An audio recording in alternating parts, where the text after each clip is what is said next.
Do you see either one of these teams being better than the other? And if so, to what extent? I think the Eagles are better. I think the quarterback is better. I think they're better in the trenches than the Cowboys. They haven't played anybody with the speed that the Cowboys present on defense, and that's the challenge for them. A team that just flows as fast as they do and really, gets after a quarterback like they do. They haven't played anybody like that. So that's really, to me, is, can the Eagles handle that? And can they handle, the pass rush that has just, put Joe Burrow and Carson Wentz and Matt Stafford on their backs, over and over and over again. That's hard to do to Jalen Hurts. I mean, he's just too elusive. But I think the Eagles are a better team. It doesn't mean that the Cowboys can't find a way to win this game. Yeah, Baldy, I mean, obviously the Cowboys' defense has played really well, but I think one area that we're concerned about would be the RPO and maybe the pressure that could put on the Cowboys defensively. Would you agree with that, or is there another area that maybe you think could cause problems for the Cowboys' defense? Well, I mean, an RPO is part of their offense, not the whole offense. They got to play it here or there. I mean, I think Leighton Vander Esch knows how to play it. I think Anthony Barr knows how to play that. The speed that Micah has, I mean, I think they can handle that. They'll get a couple plays here and there off of that. But, they're a very good, power-running football team. They're good between the tackles. There's not many teams that present Landon Dickerson and Jordan Mailata on the left side. The Cowboys have not seen anybody like that yet.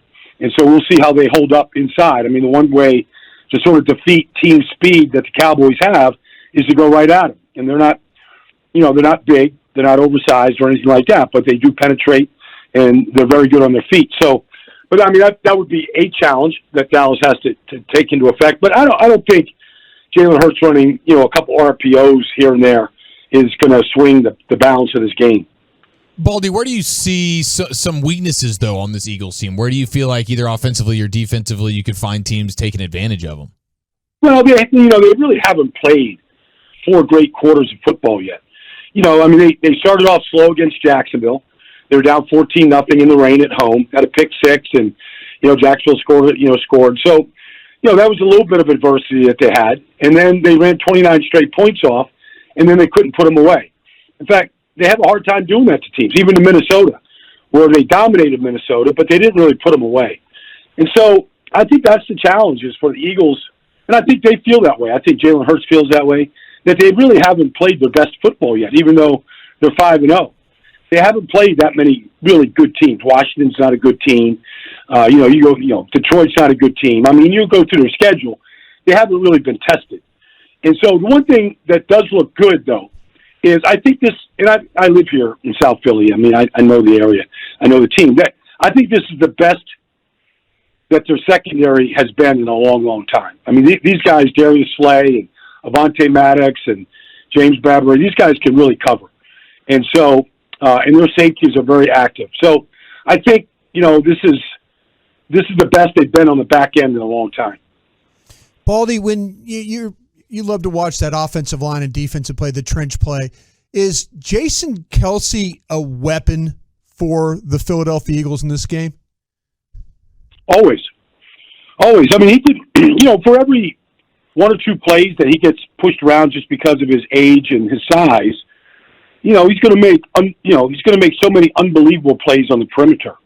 Or, there's nothing stops him from getting to the second level and picking off linebackers and taking the right angles. I mean, he still runs like he did when he first came out of Cincinnati.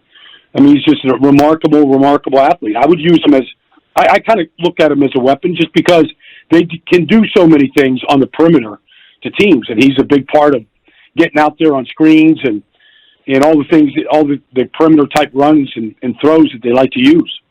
How healthy is Kelce and the other 3 offensive linemen who have been on the injury report so far this week, and how important is health for them to get the win here this week? Well, I mean, they went through a stretch in last week's game where Cam Jurgens, their third round pick out of Nebraska, was playing center, and Suapeta, who was a free agent out of Oregon State, was left guard, and Jack Driscoll was out at left tackle, and then Dickerson came back and Kelce came back, and so they're banged up, but. Jason Kelce might not have many more Cowboy weeks left. So nothing's going to stop him from being on the field. It looks like Mailata's good to go. He got hurt on a interception against Jacksonville 2 weeks ago. But he looks like he's actually a difficult guy to injure. I mean, he's 382 pounds. Kind of hard to hurt him. He'll be out. I think all those guys will be out there. How long they're out there, how long they go, I don't know. But I think, their starting five is going to be out there for sure. Are the Eagles, you think, locked in with Hurts as their quarterback, or could there still be a consideration around draft time, like that we got the surprise when they had Wentz? Oh, I can't imagine anybody. I can't imagine anybody in college being better than Jalen Hurts. I mean, the guy's a complete stud. He's Texas born and bred. Father was his high school coach. The guy's an incredible leader. I work out with him every once in a while, but I mean, if you're not there at 5 a.m. with your laces tied up, it's too late. Like, you missed it. So the guy's just incredibly dedicated. All he wants to do is get better. They're not going to find anybody in college better than Jalen Hurts. I believe he's a long-term answer, and I think he's only going to get better. You still throwing around weight pretty good? Yeah, I'm not trying to set any records, but, if you don't use it, you lose it. And so I'm just trying to preserve whatever I got left right now. Heyday Baldy, what was the biggest weight room claim to fame for Heyday Baldy? I took 465 off a rack and benched it in at the very end of my career. You can get stronger up until you're age 35.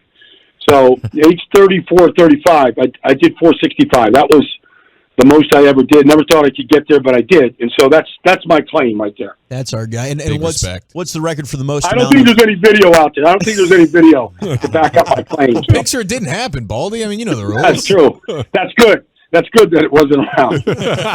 What's the record for the most amount of cheesesteaks consumed in one sitting? I mean, at some point, how much of a glutton do you want to be?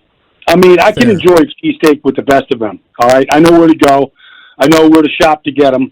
I know who makes them the best. But trying to set records with cheesesteaks, to have that embolism sitting inside you for the next 2 days, it's not worth it. I go American without. That's how you order it, right? Yeah, you can do that. You can do that. Now, this Cowboys offensive line, what improvements have you seen from them from the beginning of the year to now? You've done excellent breakdowns, but you'd look at Tyler Smith and Terrence Steele and then getting McGovern back. How have you seen them grow week to week? Well, I mean, the best thing is that after 5 games now, nobody ever mentions Terrence Steele's name. That's how good he's been. The guy that, left town to go someplace else isn't playing anywhere near where Terrence Steele is playing. I mean, I've said it for 10 years now. I mean, every good run the Cowboys run, including, Pollard's touchdown run last week, goes right behind Zach Martin. I mean, he's just an incredible player. Connor McGovern has really stepped in at left guard. I mean, they were rotating Farniok and Jason Peter. I thought Connor played really well last week.